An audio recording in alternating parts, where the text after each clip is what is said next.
Getting your first client on Fiverr can feel impossible, especially when you have no reviews. But I just got my first one.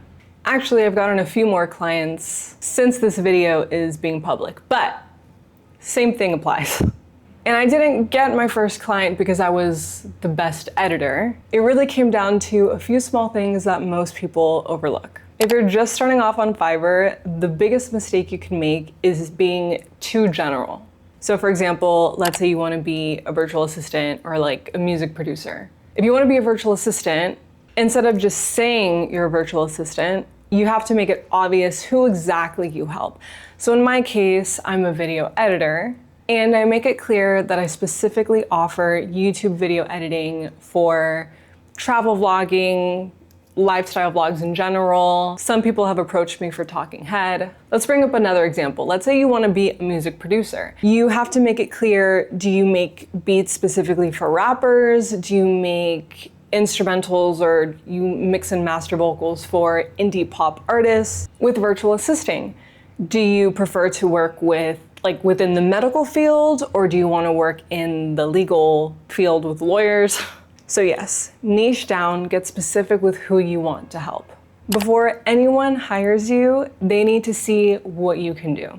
So even if you don't have any clients yet, you still need sample work, personal projects, anything that shows your style. I believe that gave my client the confidence to reach out because she could see proof that I actually knew what I was doing. A lot of sellers only focus on their technical skills. But you have to understand that your clients want someone that they feel understands their vision. You can list everything from A to Z, but they really just want to know, can you actually help me bring this to life? So when you're writing your bio, when you're writing your gig offerings, yes, you can obviously talk about the technical skills that you have, but also make sure to talk about your approach to your work so that people know you're still human, you still understand how to create stories, and you're not just a robot.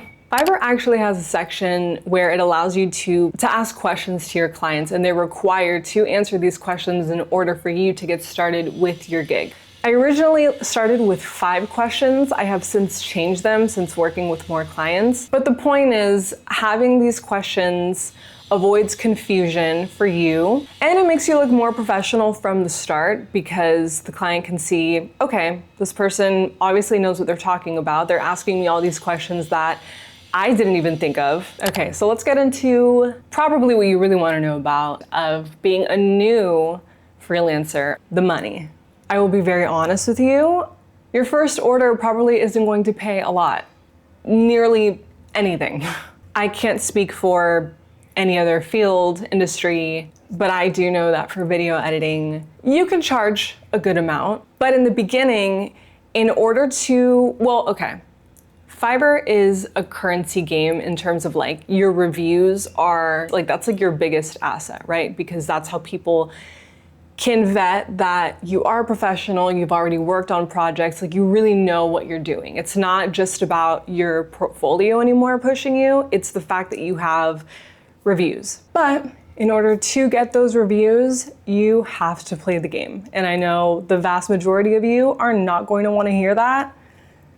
I'm talking to the ones that can handle it and are in it for the long run. So if that's you, great. This is kind of like anything that's freelance related. If you're starting out as a brand new freelance photographer or makeup artist, maybe you're detailing cars. You usually have to start off free jobs, low pay to build that portfolio and get those referrals, and then build your way up. Essentially at this point, the mindset needs to be that you're really building here reviews, experience, and momentum. I'm documenting my entire freelance journey. So if you're brand new and you're trying to get your very first client, you're not alone. My next video about freelance is going to be my first week results on Fiverr, what worked, what didn't, what I would change. So subscribe to the channel for that. Thank you for watching, and I'll see you in the next one.